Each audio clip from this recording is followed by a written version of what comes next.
Welcome,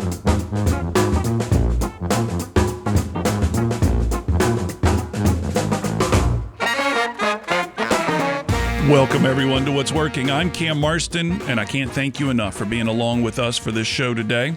What's Working is the show focusing on workplace, workforce, and marketplace trends. Our goal is always to find the trends that are shaping the workplace and the workforce and the marketplace out there and capture them in this show in some way that you can understand what to do with them. We're going to feed them back to you in some way that you'll understand how to utilize these trends to make your business even more impactful. So as we go through the show today, we're going to be talking about the generation that, frankly, for my work, my seminar work, my research, most of the books that I've written have been focused on this one generation, the millennial generation. So before we get into the weeds on what we need to know about them in this show, before we get my guest on, Dr. Kevin McGarry, let's make sure we're clear on who we're talking about here, this millennial generation. The baby boom generation gave birth to the millennials by and large. The boomers' children are the millennials parents are the baby boomers. Between those two generations is my generation, and I suspect many of you out there as well, Generation Xers. The baby boomer is a massive population, big O generation. The millennials are the boomers' children. They too are a massive population, a big O generation. Between them, the Gen Xers, me, it's a much smaller generation. And the significance of that is we've got this smaller population trying to lead, manage, recruit, and retain the millennials. The Generation Xers, like you and me, kind of entered the workplace at a different pace with a different attitude than we're seeing with the millennial generation. Furthermore, to accentuate this more, there was and has been such a demand for people, let's say roughly over the past 5 years. The workplace can't find enough people, and the vast majority of the applicants to the job are this millennial generation. They have numbers out there, and those numbers are the ones that we, the employers, are competing to hire. And when you understand it that way, you recognize, well, then the workplace, in order to be most competitive, to be most attractive to this millennial generation, might have to change the way it does things. It might have to change the way it recruits. In other words, to compete heavily for this generation, we may need to relook at how we do things. Now, the stereotype is, in order to get the millennial generation into the workplace, all you need to do is put a ping pong table and an espresso machine in there, and they'll come running. That was a stereotype created around the dot-com boom and growth, and it really oversimplified and, frankly, belittled the needs of this next massive generation called the millennials. If we just put a ping pong table in there, espresso machine, add some colors and some things like that, will make the workplace exciting, and that's all you really need to do to recruit this next generation. Absolutely untrue. Categorically untrue. What we are learning now, and it's taken some time, and this is where the show will go momentarily, is that the workplace demanded by the millennial generation is more embodied in the leadership than the accoutrements. Now, no one's going to complain about a ping pong table or an espresso machine, but this generation is very attuned to who they work for, what the motivations of the organization are, what the character of the individual for whom they work is. And this has caught many workplaces off guard, as they're the ones that are traditional old school saying, hey, this is the way we do it here. You either get on board or you find someplace else to work. And the organizations that are saying that are the ones struggling to recruit and retain people, which brings me to this. Dr. Kevin McGarry is my guest this week. His book, or his ebook, is called Effective Leadership. He's developed a product for evaluating your own leadership style with the millennial generations. We'll have him on the line when we get back from this break. It's a very compelling conversation. It's what you need to know to be competitive in the market for talent today and in the future. You're listening to What's Working. I'm Cam Marston. We'll be back after this break.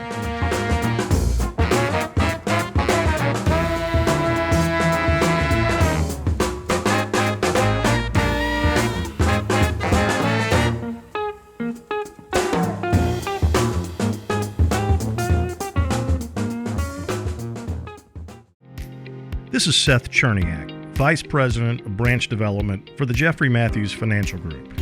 If you're an experienced financial advisor wanting the freedom of independence but aren't sure making that jump is right for you, we should talk. Jeffrey Matthews has developed a successful program for advisors who don't want to be 1099 contractors and don't want to pay for their own overhead.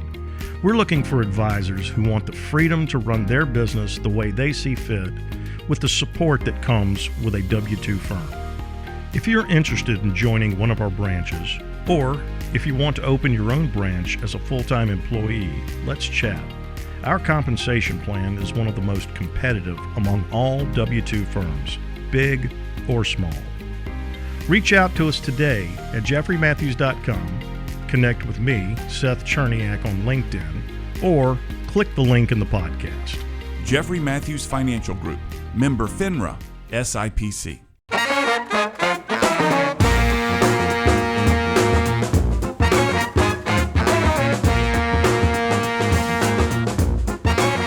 We're back. I'm Cam Marston. You're listening to What's Working. And on the other side of a Zoom call from me this morning is Dr. Kevin McGarry. Kevin is a sales executive with a leading financial services company and an industry thought leader who helps companies realize new levels of performance by understanding, developing, and recruiting effective leaders. His bio goes on. I will pull from it as we go along.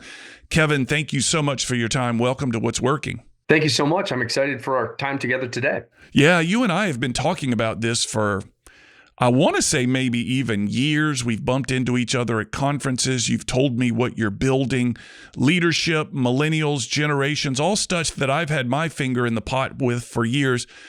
Go ahead and tell me a little bit about your background, what got you interested in this topic, and then we'll get into some of the weeds on what it is that you've learned. Yeah, for sure. And I do believe we've been talking about this probably for 2+ years. Yeah.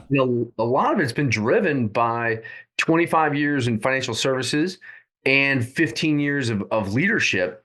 But the real crux of all of my research has been done through a doctorate in leadership and a focus on the millennial generation.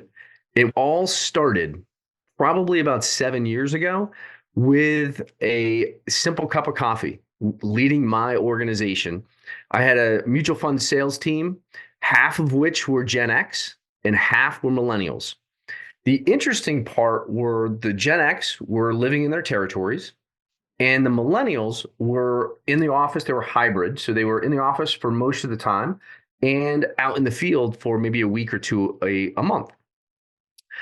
I walked in on a Tuesday, 7:30 in the morning, to go and spend some time with my sales team. By, 8 o'clock, I went to get my second cup of coffee. Yeah. By 8:15, my first salesperson walked in the door. By 8:45, the rest of the team had been in the door. And what I realized at that point in time was that as a leader, I needed to understand a little bit more of my followers, the understanding of what millennials are expecting from their environment, from their leaders, from work, and how they engage. So much of my conversations with clients today continue to be about millennials. It's been millennials for a little while. And let's make sure the listeners are clear on who we're talking about. You define millennials as what? So if you look at millennials, so from a birth year, a millennial is born 1981 to 1996. Okay. So many of the youngest elements of the workforce. And what you were saying is, as you were sitting there early on that day, they were coming in late from your point of view. It's like, hey, the workday, there's no ish on my clock. We start at 8 here. You seem to want to start at 8-ish or 9-ish. Is that the story? It is. And, I'm a Gen X. And when I started in the workforce, it was, you get to work before your senior leader and you leave after. And it was, you had adapted your style to that of your leader. And millennials, what I've found, and I know you've done a lot of work in the millennial generation, is that they're looking for more flexibility. They grew up in a different time and they have different expectations, not only of work, but what they, from their own career and from their leaders. And so for me, what it allowed me to understand is, as a leader, I needed to adjust. I needed to adjust my leadership style, not only at the generational level, but also at the individual level, Mhm. to be able to help them perform at their best and give them the opportunity to grow over the course of their career. So you sent me this ebook in advance of our conversation today called Effective Leadership. Page 2 of the ebook says, know your followers. So much of the leadership stuff that I'm aware of that I've read is often about know yourself. Be aware of your strengths, your weaknesses, but you lead off with know your followers. Tell me more about that.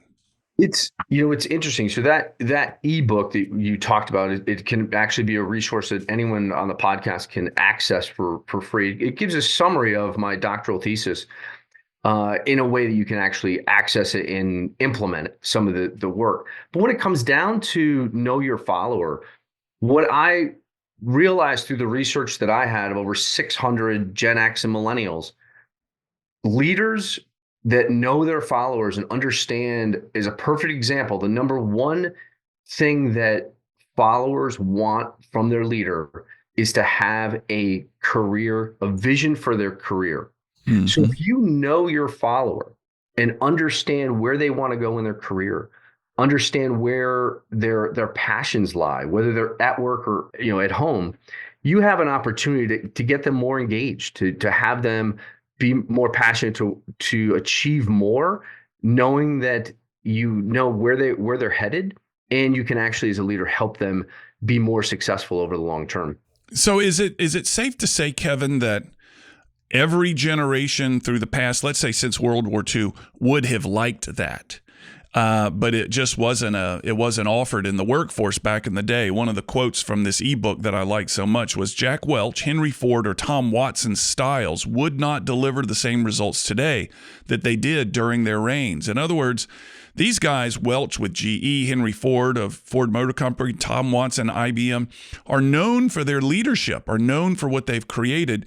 You're suggesting they wouldn't have been successful today because, let's just take Jack Welch because he's the first on the list.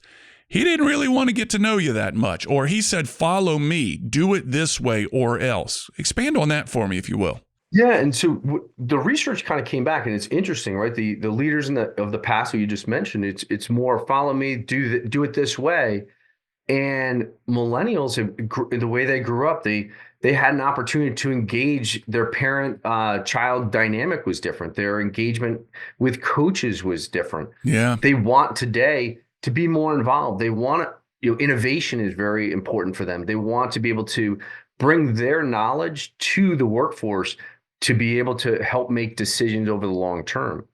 And so knowing your followers and understanding what that career path is, understanding what you can do to help them develop personally and give them an opportunity to participate in strategy, participate in innovation, gets them more committed and gives them that opportunity to bring their whole self to work and be able to perform not only for their present role, but also giving them an opportunity to perform more effectively into the future as well. Is your thesis here, Kevin, that leadership must change? Is any part of what you're asking for that workforce to change? So let me give you an example. Last Wednesday, I was in Dallas. There were 850 people in the room. They were all managers, leaders, or owners of a high-pressure valve hose company. And they're old school. There's a lot of white hair in that room. And if it wasn't white, it was because their head was shining in the lights because there was no hair on that head. And the facial expressions that I read were something like, dang, lollipop kids want to be held and coddled and me to hold their hand and take them to their career. Why don't they just, I don't want to have to do this. I want to run my business, not have to spend so much time holding hands. And I'm being extreme. I'm trying to, use a little hyperbole to make the point here. Are you asking leadership to change, or is any part of this asking the workforce to change? So the focus that I had was, how can leadership change to be more effective to lead the next generation? And so it was really focused on understanding who you are as a leader and how can you adjust and change. Now, what the impact can then be as you look at that millennial generation, as they want to move up, because one of their passions is, How do we continue to move up? They want to move up quicker than other generations in the past. They always want to get promoted. Well, in that pathway, they can then change and adjust as well as they look at how do you lead effectively and how do they lead their peers and lead, and whether it's a baby boomer or a Gen X. So it becomes that focus on leadership at first, but then it can spill back down to, whether it's millennials or Gen Z, to be able to adjust over time. We're talking about the millennials here. I'm on the line with Dr. Kevin McGarry. He's on the other side of a Zoom call. Kevin, where are you? I forgot to even ask where your home base is. I'm in Avon, Connecticut. He's in Avon, Connecticut. When we come back, we're going to talk about this quote, Kevin. They need a reason to care beyond a career or a paycheck. A lot of stuff about the millennials willing to work for a cause or a passion. We'll be right back. You're listening to What's Working.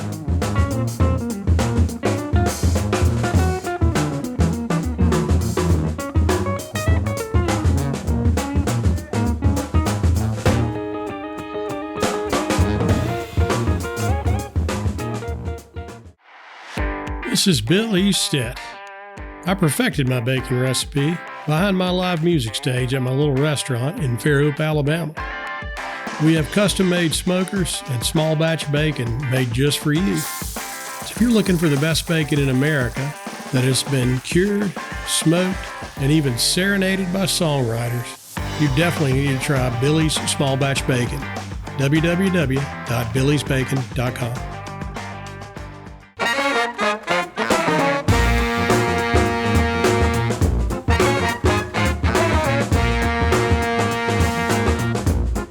You're listening to What's Working. I'm Cam Marston. Dr. Kevin McGarry is on the other side of a Zoom call for me. His prior experience before what he's doing now includes a leadership role as the Vice President of National Sales for Nationwide Mutual Funds. He led the distribution and sales efforts for the Nationwide Funds Group, responsible for mutual fund and ETF sales across all channels. Folks, if you know anything about this financial services world, and my consulting and speaking world has been in it for a while, the amount of interpersonal human-to-human contact you have in these roles to get these people to be interested in your funds, be interested in your company, to lead these teams is extraordinary. There's a lot of eye contact delivered here, which has led Kevin, I think, Kevin, I don't want to steal your thunder, to an understanding of what is required of leadership today.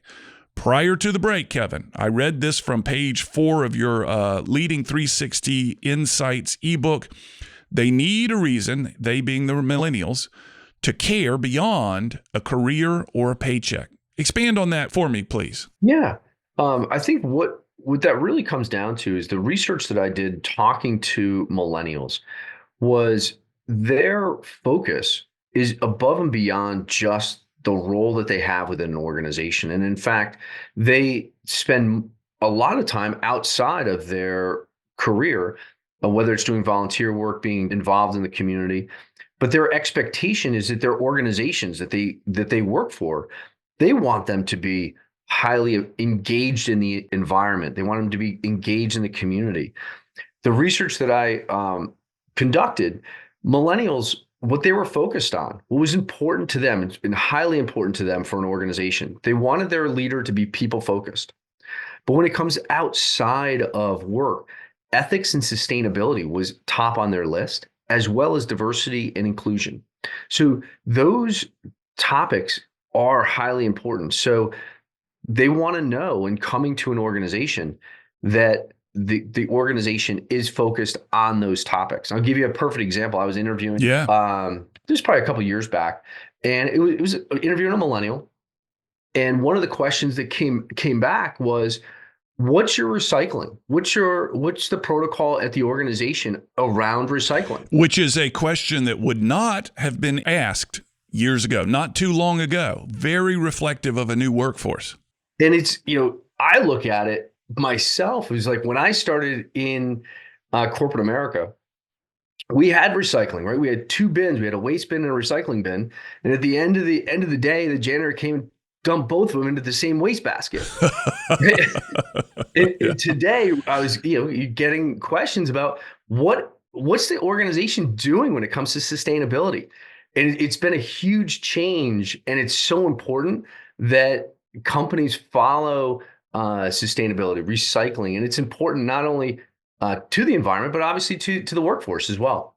Tell me how you use this content, Kevin, that you've gathered for recruiting purposes. We talk about it for leadership, but it seems to me if there's someone that's asking questions on recycling, you can maybe get out in front of it and say to the world, here's what we do, folks. You should want to work here. Come apply, because so many of the workplaces that I deal with are searching for people. Come apply because we do the right things. Talk to me about taking this into a recruiting frame of mind. Yeah, it comes down to, and I'll use sustainability as well as diversity, equity, and inclusion, right? So when you think about recruiting, you have to understand what's important to the millennials. And so sustainability is, so what is your organization doing when it comes to being involved in the community? One of the last organizations I was with, we talked about at the top level, very focused in giving back to the local communities. And so I was, that's something I took and shared in the recruiting, which 10, 15 years ago, it would not have been part of my recruiting conversation. When it comes to diversity, equity, inclusion, it's focusing on how do you build a diverse team and making sure that you're going out and seeking the right talent, seeking talent across skill sets and across geography, they can actually add to a more effective team for the long term. So my radar, which is not always accurate, and I'm interested in your feedback here, it feels to me like there's some DEI fatigue out there. You're suggesting that it may not be, you're suggesting for the millennials, it's key. From what your research is, it's key. So it may be that my peer group, I'm a Generation Xer, there's some fatigue about this. We've talked about it so much. Again, you're saying the millennials this is non-negotiable. Well, it's across the board from are you focused on recruiting not just one specific individual, but finding a diverse talent pool?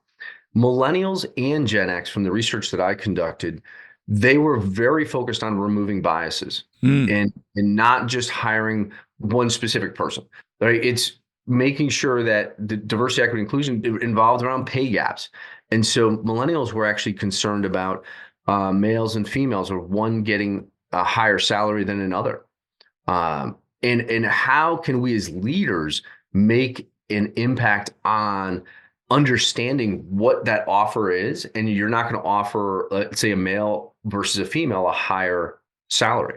Yeah. An example that I had probably 8-9 years ago, where I had offered a gentleman a role. My number 2 person was a female.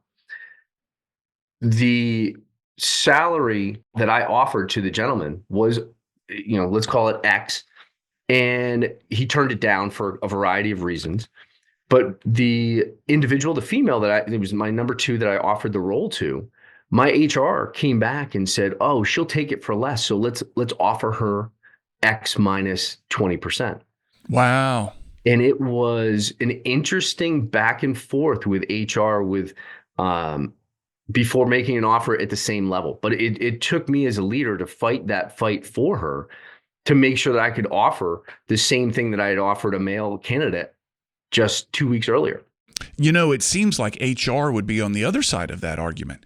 HR would be the one promoting equal salary. That seems to be, in my experience, more their role. They were looking at saving money. You were looking at making it equitable. Yep. That's very interesting. Let me share an observation with you, Kevin, that I feel like I was seeing prior to the pandemic in my clients' workplaces. Post-pandemic, I really get the sense that this is the case. And so prior to the pandemic, the leaders were saying, follow me. And this was slowly evolving. It was really strong, follow me, in the Jack Welch, Tom Watson, Henry Ford days. Follow me, I'm the leader. But the most successful workplaces that I stick my head into these days are not the ones with the leaders that say, follow me, but with the leaders that say, how can I help? How can I serve? What do you need? Here are our goals, our destination. We've got a very aggressive goal structure here. Now, the leader says, what do you need from me to get there? No longer follow me. With their back to the team, follow me. It's now face to the team. How do I serve you to get us there? Can you comment on that? Yeah, for sure. And out of all the generations that I interviewed, I'm going to give you the top 3 behaviors that they expected leaders to engage. Excellent. One is people focused. They wanted their leaders to be people focused. Second, it's leader characteristics, such as, is your leader approachable or inspiring, high integrity? And the third was effective communication. And that kind of hits to what you're talking about is, what do you need from me? Yeah. How can I help you? What I found through this research around effective communication was the most important thing was to understand the why behind why they're doing something. And so a lot of times leaders can take the extra effort to explain whatever that project is, why are they doing it, and how does it attach to the division or the group's team goal, and then obviously the organization's goal as well. So it does come down to helping them understand expectations, and then obviously helping them understand the why behind what they're doing. When we come back, Kevin, there's a page titled Attribute Millennials Look For in Leaders. You've got 2 columns, significant attributes and important attributes. We'll talk about the difference in those. Folks, the millennials, the last I looked, were like 80 million people. They were the predominant generation in the workplace today. This is important. We'll be back. I'm with Kevin McGarry. You're listening to What's Working.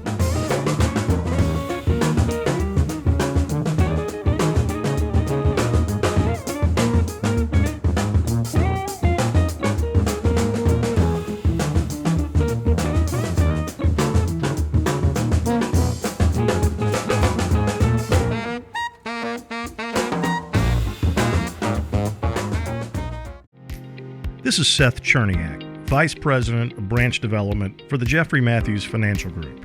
If you are an experienced financial advisor wanting the freedom of independence, but aren't sure making that jump is right for you, we should talk. Jeffrey Matthews has developed a successful program for advisors who don't want to be 1099 contractors and don't want to pay for their own overhead. We're looking for advisors who want the freedom to run their business the way they see fit, with the support that comes with a W-2 firm. If you're interested in joining one of our branches, or if you want to open your own branch as a full-time employee, let's chat. Our compensation plan is one of the most competitive among all W-2 firms, big or small. Reach out to us today at jeffreymatthews.com, connect with me, Seth Cherniak, on LinkedIn, or click the link in the podcast. Jeffrey Matthews Financial Group, member FINRA, SIPC.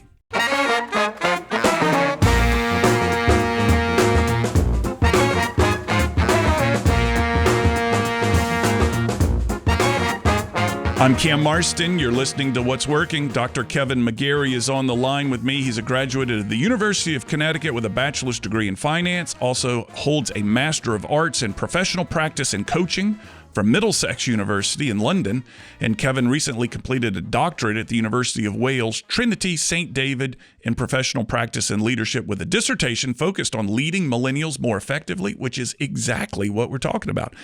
Kevin, this wonderful chart here, significant attributes millennials look for in leaders versus important attributes millennials look for in leaders.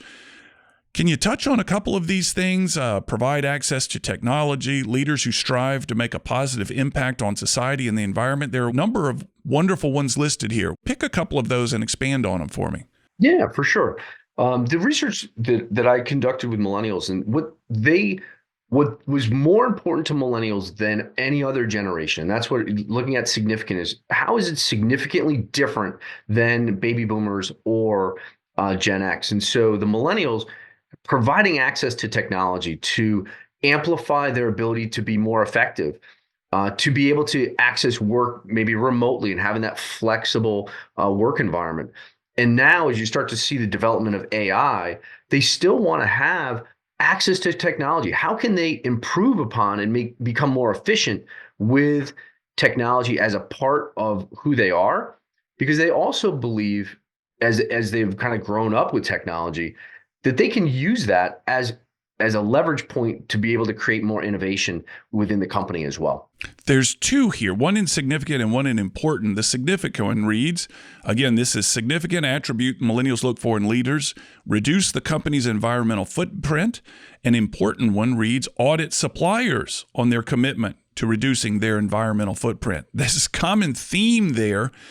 reminds me of a conversation we had on this show several months ago. ESG, environmental, social, governance rather. Talk to me about the significance of the environment. I mean, and I live here in the Deep South, as you know, and ESG is kind of looked sideways by many of the people that I know in the corporate world, the manufacturing world. But it seems to keep rising up in our conversation about you millennials. Talk to me about that. It's the difference between significant and important, right? So it's significantly different for millennials. They want a company to have a focus on the environmental footprint. So depending on what they're doing, right? In financial services, that footprint might be recycling, might be doing more, not paper, but electronic communications. And that may change based on industry to industry, but the focus is what is the company doing around ESG, around sustainability at the environment level.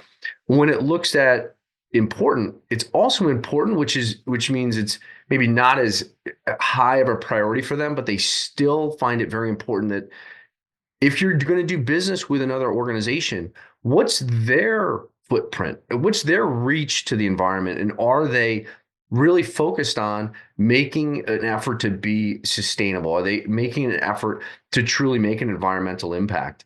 And to give you an example, I had a conversation a couple of years ago with a gentleman. We're both. He had a car. I was looking for a new car. He's a millennial, drives a Tesla, and he spent a lot of time understanding the electric car, trying to convince me that that's kind of the best alternative as I'm looking for a new car. Why not go down this path? And it was very, very passionate around it. And, obviously a millennial, but also important to him, not only at the corporate level, but also on an individual level as well. There was a backstage conversation I told you last week was in Dallas with the guy who was in charge of this for this manufacturer I was with. And he said his customers are now holding him accountable to his suppliers' ESG scores. So it's not just theirs as a manufacturer, it's the suppliers. And it's a lot of my local buddies here in South Alabama say this ESG stuff, no way, never. It's coming, man. It's coming. So the question, I guess, Kevin, at this point is you've done some extraordinary research. You've developed a wonderful ebook here, which I really enjoy and will continue to look through. Why did you do it? What was the purpose of this? I know you didn't just wake up one day and say, I'm going to ask thousands of people questions just to see what they say. There had to be a motive here.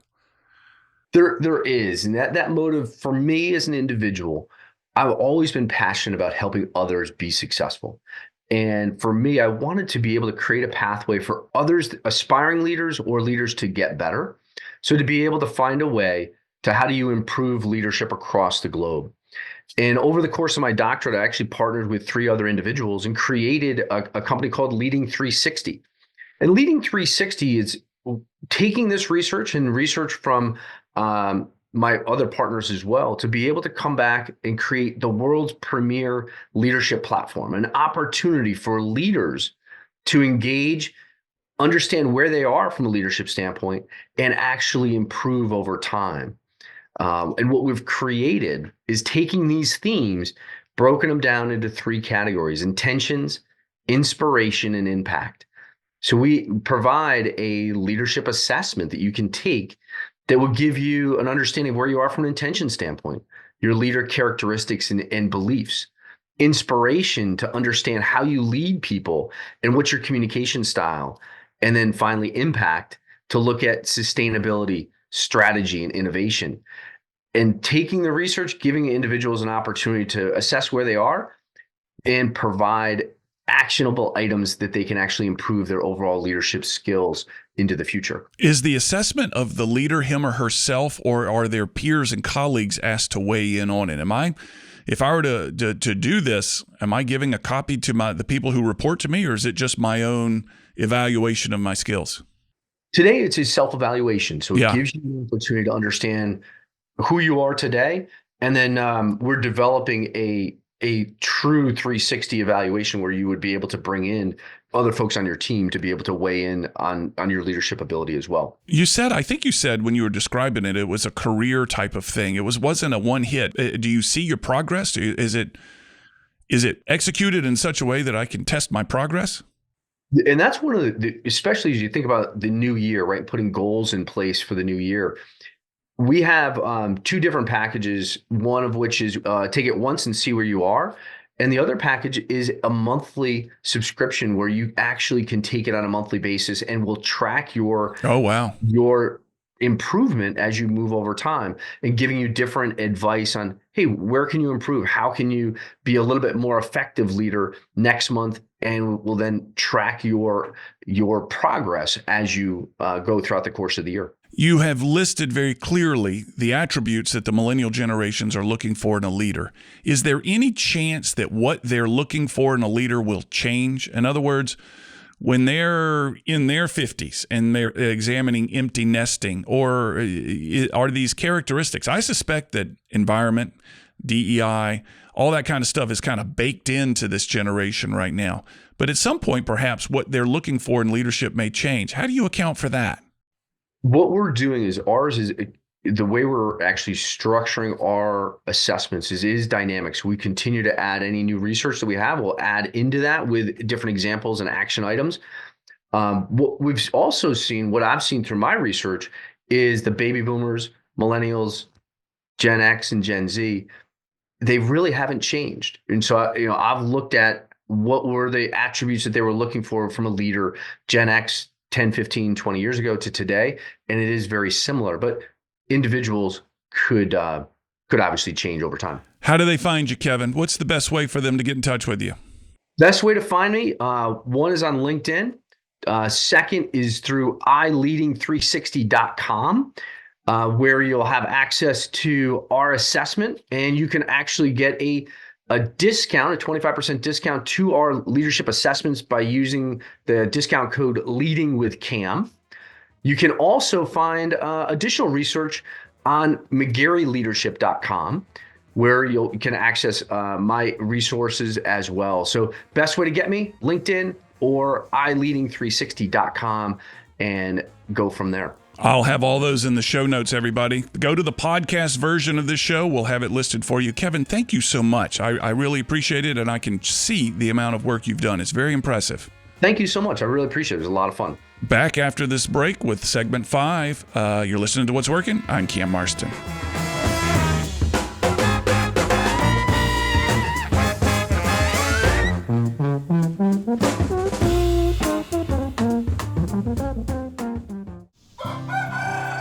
I'm Joey Mason. For 4 years, my goal has been to produce the best farm-to-table products I'd ever eaten. I've done just that at our on-site USDA facility in Grand Bay, Alabama, allowing us to ship directly to your door. This is true farm-to-table. Visit us at masonhillsfarm.com to see all that we have to offer.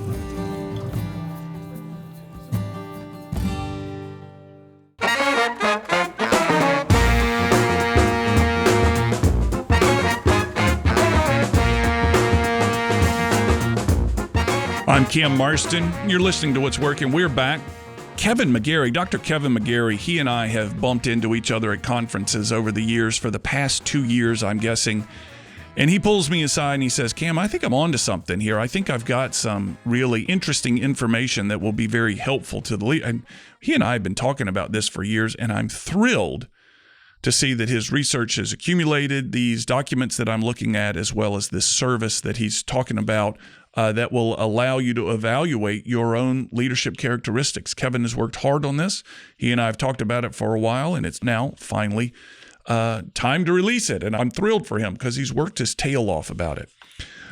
There are a number of different highlights of the show for me, one of which is the character that the millennials are looking for in their leaders, one of which is the attention that the leaders need to give to the millennial generation, their employees, in their own career development. Now, that's something that historically employers, bosses, leaders, managers didn't really get that much into, but we are finding it a very important part of recruiting and retaining talent today, is helping them develop their career plans, and in some cases develop their career plans. I'll tell you a quick story and then we'll wrap the show up. I'll tell you where to find it, all that kind of stuff. So I'm at a conference, this is years ago, and it's an engineering firm, It's a defense firm looking for engineers for the firm. They're holding a job fair in this gymnasium, and I'm watching all these engineers come up to my client's booth in order to talk to them about working for this organization. And all these young engineers were coming up to the booth because this booth had squeezy things. You can imagine if you've been to a trade show in a while, every booth has a squeezy thing of some sort, a squeeze bottle, a stress toy in which you squeeze, just all kinds of things that you squeeze. It seems to be the theme. Anyway, these two young men walked up to the booth. I'm standing behind the booth. I'm watching my clients interact with the two young men. And the two young men are asking, they're college students with an engineering major. They're asking about working for this organization. What would it be like, or what do I need to know? In other words, what do I need to know to get a squeezy thing? To get a squeezy thing, I've got to ask you about working for your company. So please tell me about your company, then hand me the squeeze thing. And they started to, this is the history of the organization. Here's who we are. Here's our background. Here's how long we've been around. Here are the things we've made. Here are the things we've done, the patents. They're telling the story. I watched these two young men to move to the next booth, and now I'm kind of following them behind each of these different booths, watching the way these people attending the booth interact with these budding engineers. And the second booth that these two young men went to, told these two young men about their future at the organization. Not their background, who we are as a company, but your future in our organization, and showed them documents about the career process. And these two young men's eyes widened up. They said, oh my goodness, we want somebody that will help us and guide us this way. It was a remarkable distinction between how these two young men engaged these two different booths. The point is, career planning, what won for this new defense contractor, the attention and ultimately the resumes of these two young men. Something to think about. Anyway, a lot of stuff in the content from Dr. Kevin McGarry. Again, you can find his contact information and the discount code on the podcast version of the show. Go to whatsworkingcam.com. Have a good week, everybody. We'll have another show next week.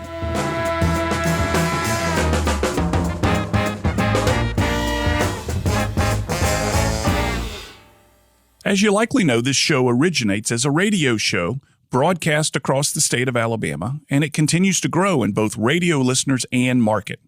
After it's formatted for radio, we then turn it into this podcast. Please share it with those you think would find it interesting, and subscribe to the podcast on my YouTube page, where you can leave messages and your thoughts and your comments, and I'll certainly get back in touch. Finally, if you're a fan of the show, please offer a review on Apple Podcasts or Spotify. You can find my book called What Works on Amazon.com.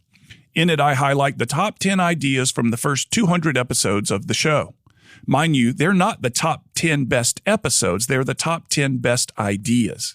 Many times the same ideas are brought up again and again by different guests, and we dig into those ideas in such a way that they'll be easily applicable for your business.